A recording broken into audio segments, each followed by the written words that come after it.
Well, everyone, we're about to get started here. So thank you for those of you that have logged in. Thank you for joining us this evening. We are excited to present the first in a series of 6 webinars with the fun theme of You're a Doctor, Now What? This series is being brought to you by the National Medical Health Collaborative, which is a nonprofit organization established by the Arizona Medical Association, the Missouri State Medical Society, and the Wisconsin Medical Society. The collaborative has a mission to promote and advance the healthcare field by providing education, policy development, and resources aimed at improving the delivery of patient care. And that includes this educational webinar series. Tonight's webinar will be focused on the important topic of managing student debt. In just a moment, I will share some background on the presenter for tonight's session. I am your moderator. My name is Jim Lawrence, and I'm the Chief Value and Engagement Officer with the Wisconsin Medical Society. So now let's get started with tonight's webinar. I'm very pleased to introduce Mark Ziety, who will be presenting the topic of managing your student debt. Mark's devotion for helping clients started in 2004, when he met a young family living in a drafty farmhouse with decent income but no direction. He helped them set aside money for home repairs, created a college account for their young daughter, and started retirement accounts for each of them. Helping that family change their lives sparked a passion in Mark for him to help others as well. He married his high school sweetheart, Becca, and together they have a son and daughter. While not at work, his family is at the lake, snow skiing, skiing in the backyard pond, or catching a cheap flight to anywhere for a travel adventure.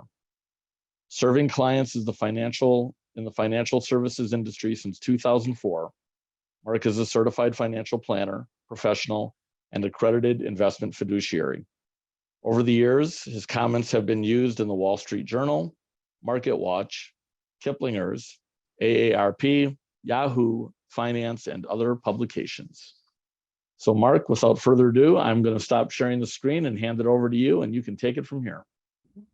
Well, thank you, Jim, and good evening, everybody. Really happy to be here on the Sunday night. And so first off, head over to wismedfinancial.org/student-loans. I'll put that in the chat as well. That's where you can download the slides for this evening for your own records.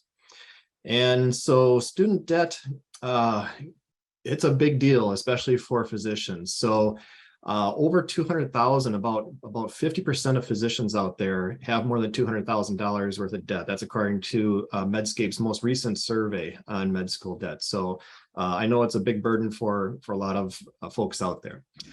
Here's what we're going to cover today. There's 3 new issues that we really do need to be aware of. The loan cancellation that's going on, either 10 or 20,000. We'll cover the details of that. The temporary expanded public service loan forgiveness, PSLF, that's only available until the end of this month. And so there's some timely information on there. The third item, skip down on the agenda, is President Biden's new payment plan. That starts in 2023. So we're going to take a look at that today. We're also going to look at the 5 ways to eliminate debt besides making payments, figure out which payment plan is right for you, and then we'll do some sample calculations as well. And so student loan environment has been changing. All of this information should be accurate as of October 1st. Of course, work with your own loan servicer, studentaid.gov, and any of your own loan documentation as the authoritative source on this. So let's start with the most recent $10,000 or $20,000 of loan cancellation. And so this is for federal student loans only. It does not have any impact on private student loans. And the 2 amounts, basically, if you received a Pell Grant, you're eligible for the higher $20,000 amount. Otherwise, everybody else would be eligible for the $10,000 amount for any loans that were issued before July 1st of this year. And so first off, check if you're eligible. Studentaid.gov is the website to check for a lot of the things that we're looking at today. In fact, this was copied directly off of that studentaid.gov website. So that's where you're going to go. What you need to do is basically log into your account on studentaid.gov and make sure your contact information is up to date. That's how they're going to be able to reach you regarding the loan cancellation. Now, from what I've heard, basically most people are going to receive the loan cancellation automatically based on their their last AGI from either 2020 or 2021. So assuming if you've paid, if you filed a tax return one of those last 2 years, the information should be on file to process that loan cancellation. So for single individuals, if you're making under 125,000, you'd receive the loan cancellation. Married couples under $250,000. Now, if you haven't filed a tax return in the last couple of years, you may need to fill out an online application at some point here in October. It's not been released yet. So again, pay attention to studentaid.gov as well as your own loan servicer to see when that is online and available for you to log into. All right, the second big new issue that's going on currently is this temporary expanded public service loan forgiveness. And this is the government's attempt to really clean up the public service loan forgiveness program. And so again, this is right off the studentaid.gov website. The public service loan forgiveness requirements is that you are making payments on direct loans.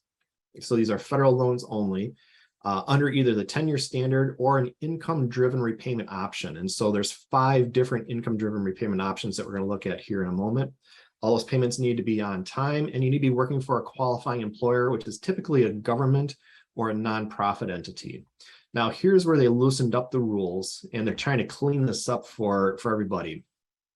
So right now, until October 31st, there's a few features here that we can take a look at. So if you have any payments under any payment plan, those now qualify, not just the 10-year standard or the income-driven repayment. If you have any repayment on loans before consolidation, those also count. So one of the things that consolidation does is it actually restarts the 10-year clock or the 120 payment clock on loan forgiveness. And so any periods of repayment before consolidation now count. If you have payments that were late, those can now qualify. If you have payments on loan before consolidation, even if those were paid late, those can also qualify. So if there's any issues with your qualifications toward public service loan forgiveness, now is the time to take care of that before the end of this month.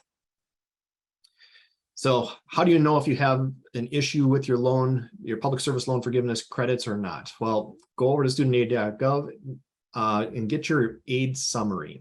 And that's going to tell you about your student loans.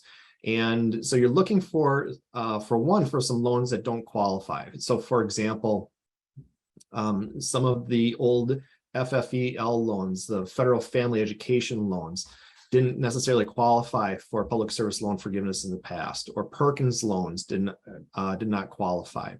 And so that's one place to go and take a look, see exactly what is on file at the studentaid.gov on your account. Based on what you find out there, you may have one of a number of different options that you may need to take. And so depending on what kind of loans you have, perhaps you never submitted any of the forms in the past to certify your employer. This is an opportunity now to correct that and fix that. And so again, head over to studentaid.gov and expand those choices, and you'll be able to see the details that are important regarding your loans. Another important tool that can really help with this is the Public Service Loan Forgiveness Help Tool.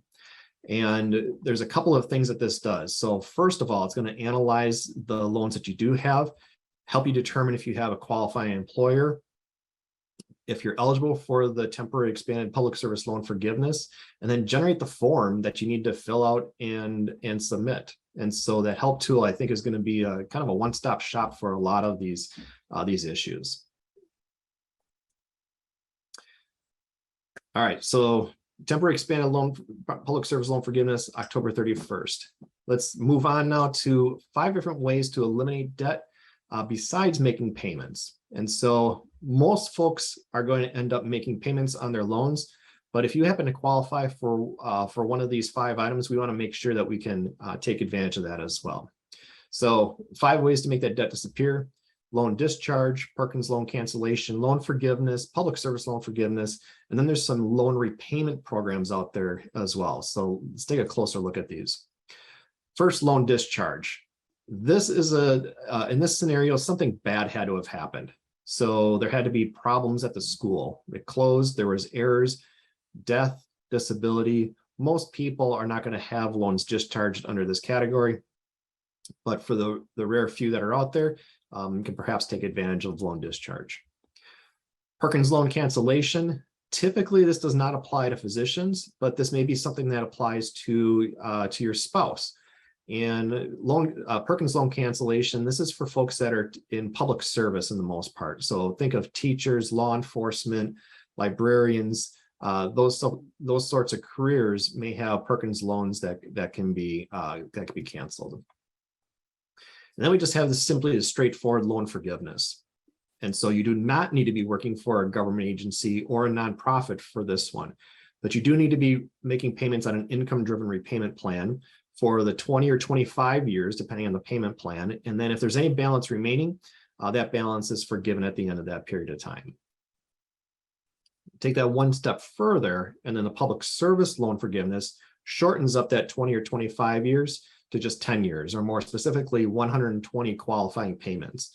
Those 120 qualifying payments, they do not need to be consecutive. So for some folks, they may make those payments it may take more than 10 years to make those 120 qualifying payments. You do need to document everything. This used to be with Fed Loan Servicing, was the loan servicer that took care of PSLF. Fed Loan Servicing is getting out of the business of student loans. And so the new loan servicer is Mohila, that's going to be doing the public service loan forgiveness program. Any amount that you have at the end of that 10-year period or 120 payments is forgiven. All right, a couple more ways that we can have loans paid off for us. So the National Health Service Corps does have some repayment programs, and they're basically trying to entice folks to work in fields and in rural areas that are really underserved right now. And so you may qualify for one of these grants, and this can help to pay off anywhere from $37,000 up to $100,000 in loans. State level, the Health Resources and Services Administration does distribute money to states, and in each state can use those funds to help with loan repayment programs at the state level as well. And so again, following the website here in the bottom, that NHSC.HRSA.gov, you can find the programs that are specific for your state. Before this call tonight, I did look up, there are programs out there for Wisconsin and Arizona. Unfortunately, there aren't any available in Missouri at this time. The third resource is the AAMC search tool. And this is a great tool to, again, search your own state and see what loan repayment programs are available that you might qualify for. All right, so for most folks, we're simply going to make payments on those loans and pay them down or pay them off over time. And so this is the repayment timeline. So all of those federal student loans, they do start with deferment. No payments are due while you're in school. And then after school, you do have a 6-month grace period. Now, one little option here, especially if you are going into one of these loan forgiveness programs, is to actually consolidate your loans early on, and then you can skip that 6-month grace period. So what that really does is it starts your 120 payment clock sooner. And so you'll get that loan forgiveness 6 months sooner. Now for the federal student loans, we've got a variety of different repayment options. There are basic repayment options. These are designed to actually have your balance paid off by the end of that loan period. And then there are income-driven repayment plans. This is where most borrowers end up. So we're going to focus our time on these IDR plans. And there's 5 main income-driven repayment plans. We're going to narrow it down pretty quickly here. So right off the bat, we can basically eliminate the income contingent as well as the income-based repayment plans, because the payment there is either based on 20% of discretionary income or 15%. So the remaining 3 really have a much lower payment because it's based on 10% of discretionary income. We can further narrow that down to just 2, the pay as you earn and the revised pay-as-you-earn plan, because those have special treatment to how interest is, the interest capitalization is limited under those two plans. So most borrowers end up in either one of these two plans. One of the other differences there, besides how they treat interest capitalization, is for folks that are married. So if you are under the revised pay-as-you-earn plan, you always use joint income. You always use both borrowers' student loan debt to calculate the amount of your student loan payment. However, under the pay-as-you-earn plan, if you file your taxes married filing separately, that can actually change the amount of your student loan payment. And so we're going to take a look at some of those examples today. Now, here's President Biden's new plan that's going to be coming out in 2023. First thing is it's not based on 10% of your discretionary income, but only 5%. So right off the bat, this one is looking pretty enticing for many borrowers. Not only is it 5%, but what is considered discretionary income is actually changed as well. So discretionary income under the new plan is much smaller than what discretionary income is under the old plans.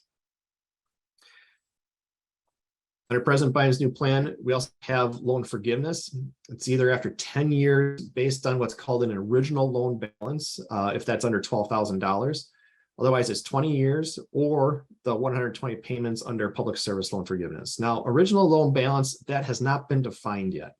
We don't know if that is, for example, in a consolidation loan. Does a consolidation loan need to be under $12,000, or the loans that were used to and consolidated together, if those need to be under $12,000? And so there's some questions yet around what that term means. So we need some more details on this, and hopefully we'll get those soon before that, as that program is getting rolled out. The other thing that's really interesting about President Biden's plan is that interest does not accrue on here like it does with any of the other plans. And so that can be a real advantage for borrowers. We also don't know how it's going to be treated for people that are married filing jointly, married filing separately. You know, does it follow the pay-as-you-earn rules where it can make a difference in the student loan payments? So there's a lot of details that we just need to have rolled out yet on this new plan. But from what it looks like right now, I think it's going to be pretty enticing for most borrowers. And here's an example of what that payment might actually look like. So federal student loans, all of them, repayments do start in January. And so let's use an example of a single resident making $65,000 a year. Their discretionary income under the new plan from President Biden is $34,000. Under the old plan, the discretionary income is $44,000.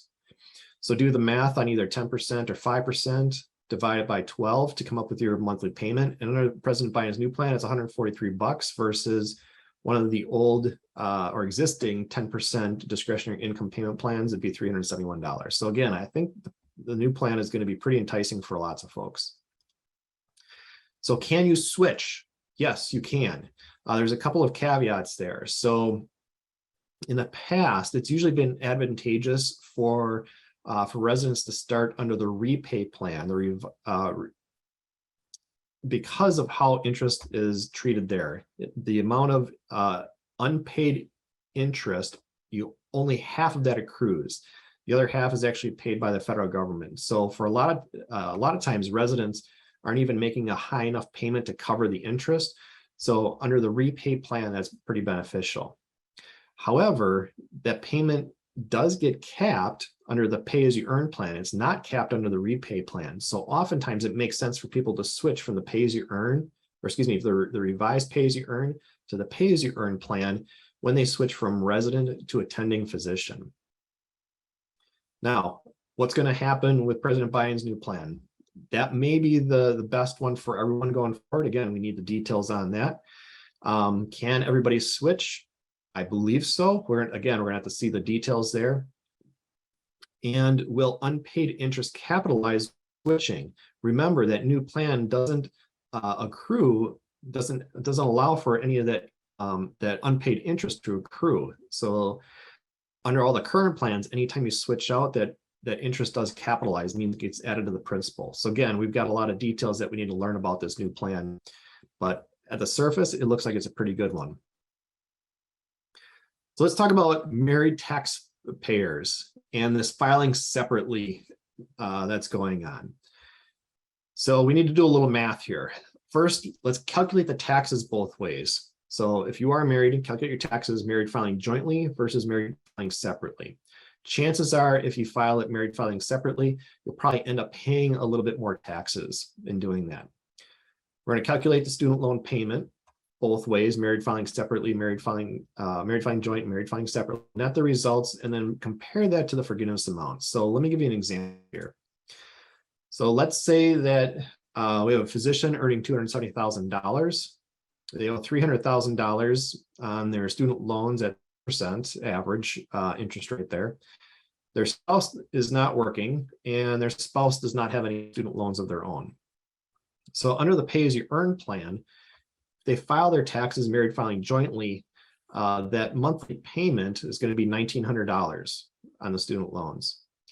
If they are in a community property state, so Wisconsin is a community property state, as is Arizona, that payment is now $778. If they file married filing separately in a common law state like Missouri, the payment there is going to be $1,900. Now let's change the scenario here a little bit. And let's say that now, instead of the physician having the loan, perhaps it's the spouse that has the loan. So exact same scenario, we're just moving who has student loans here. And you can see how this drastically changes down here. So not much, no change on the married filing jointly, no change for community property states, but for folks in Missouri or other common law states, that can have a significant impact in dropping that payment all the way down to zero in this case, or in this example. So do need to really run the numbers for your own situation here. And the last part of this is really, again, comparing the forgiveness amount, because whether you pay off that $300,000 loan slowly, i.e. making a small monthly payment, or quickly, you have a high payment, if that loan is being paid off in the end before there's any forgiveness, it really doesn't matter, because you're still ending up paying off that $300,000 of principal. And so keep that in mind. So just the smaller payment isn't necessarily the best deal in that regard. So let's do an example here. If you do have your login for studentaid.gov, go ahead and log in there. What you're looking for is you want to download your mystudentdata.txt file. And tonight we're going to use the VIN system. This is actually the veterinarians. They have one of the best student loan calculators that I've seen. And so we're going to use theirs as an example here tonight.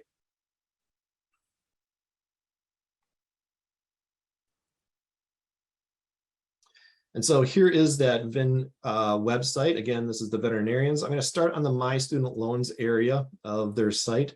And we're actually going to upload the mystudentdata.txt file that we got from studentaid.gov. So in this case, I'm going to assume that I've already graduated from school. So this third one here. Let's upload this file. And what's really helpful is this is going to give you a good view of what all your loans look like as well.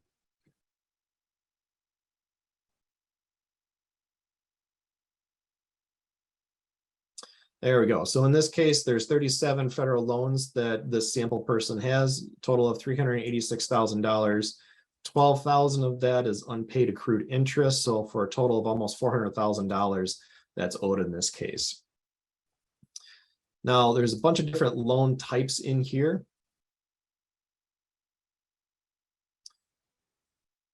You can also see what income-driven repayment plans that this borrower is eligible for.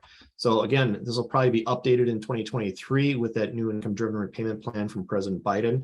So as it is right now, these are the payment plans that are currently on file here. And it also gives you access to see if you've made any progress towards public service loan forgiveness. The real value here, though, is actually using the repayment simulator. And so we're going to push all that data over to the repayment simulator. And this is going to show the balance of the loan, the payment under the various payment plans, as well as the forgiveness amount in the end. So in this case, we're assuming that this person has graduated. There's the principal again. Let's assume that they've been making payments under public service loan forgiveness for the past year. And we'll give them some,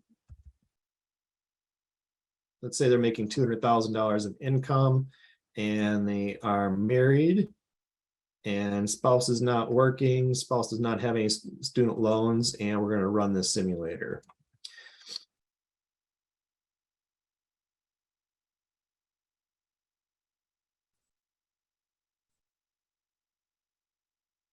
And so now side by side, you can see all of the different repayment options. So here's the standard 10-year, 25-year, here's income-based repayment, both flavors of that, pay as you earn and revised pay as you earn. So again, these last two columns are typically what people end up in.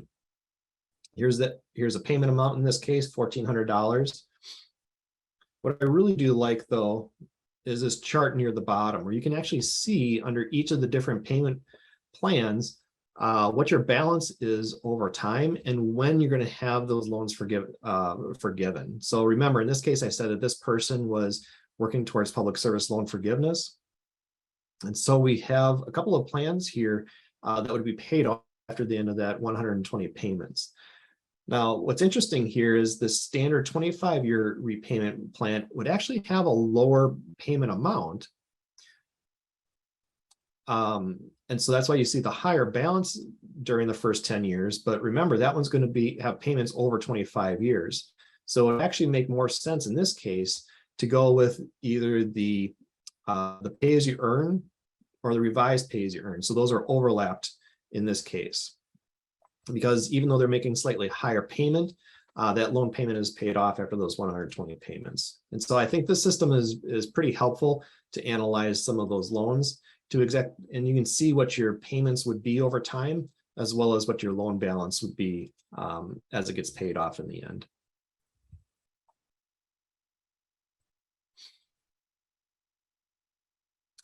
So let's talk about interest and capitalization. Interest, when it does accrue and it's not paid, it gets capitalized. It means it gets added to your principal or added to your balance of your loan.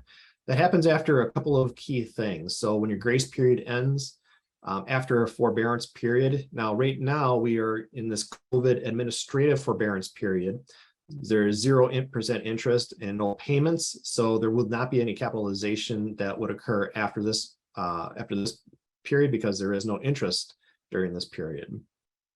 If you do leave any of those income-driven repayment plans, that interest will capitalize. So again, switching between plans is when that's going to occur.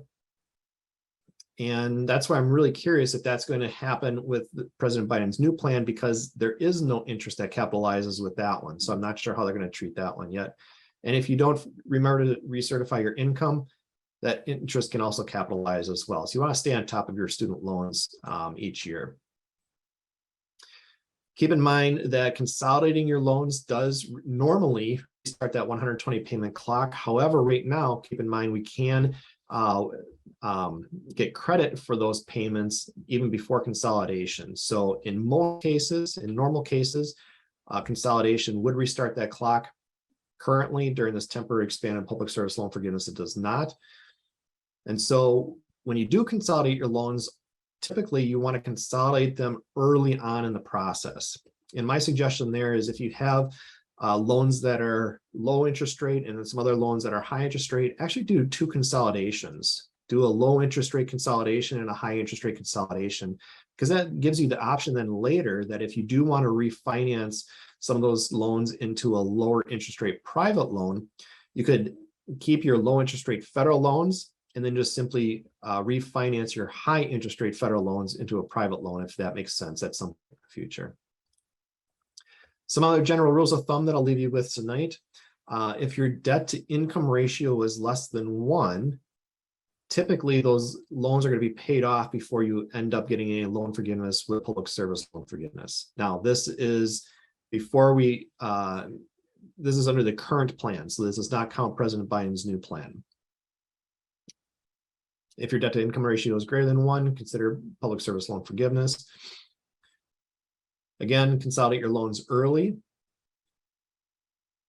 And if you do have any loans that are ineligible for income-driven repayment plans, those old family federal education loans would be a great example of that.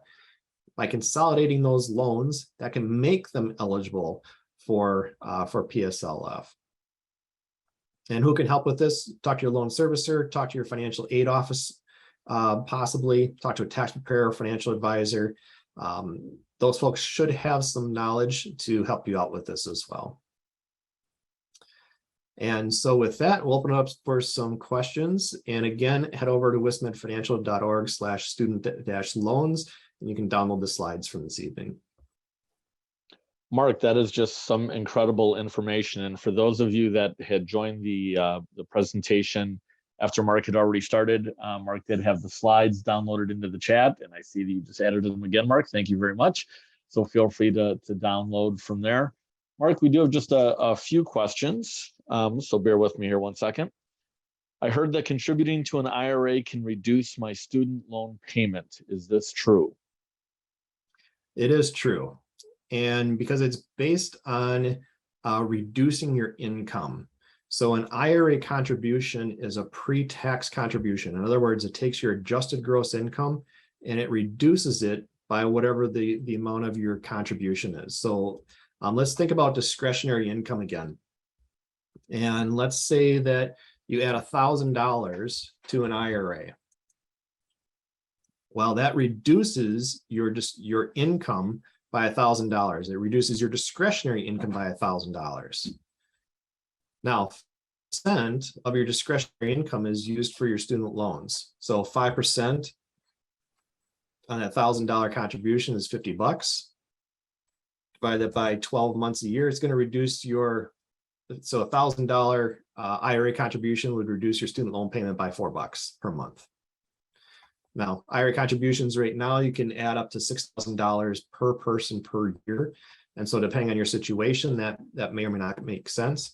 But under the President Biden's new 5% plan, I'm not so sure that the benefit outweighs the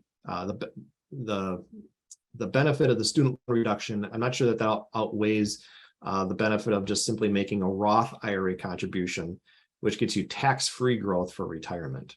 So for many clients, I think Roth IRA contribution is going to be more beneficial, even though an IRA contribution would get you a slight deduction in your student loan payment. Thank you, Mark. One more question, actually two more. If I have private student loans, can I consolidate them into a federal student loan? The answer there is unfortunately no. Once you leave the federal student loan program, those loans are out of the federal student loan program. There's no way to move back in. And so if you are considering to refinance your loans, if you have federal loans, you really have to think about the benefits that you might be giving up from the federal student loan program going to private, but you cannot go from private back into federal, unfortunately. Thank you for clarifying that, Mark. And the last question that I'm seeing right now in the Q&A is if my loan servicer isn't MOHELA, MOHELA, how do I switch? So both Fed loan servicing, that's the old loan servicer for the Public Service Loan Forgiveness Program, and MOHELA is the new servicer for the Public Service Loan Forgiveness Program. If that is not your loan servicer, basically what that means is you most likely have not filed the paperwork for the PSLF program. And so go ahead and use the PSLF help tool, fill out the paperwork, and any loans that would qualify for PSLF, those loans would be transferred over to MOHELA and they would become your new loan servicer in the, going forward in the future. Fantastic. Well, Mark, this has been incredible information. For those of you that have joined us this evening, thank you so much. Thank you for having me. Good night, everybody. Thanks, Mark. So thank you, everyone, and have a wonderful evening.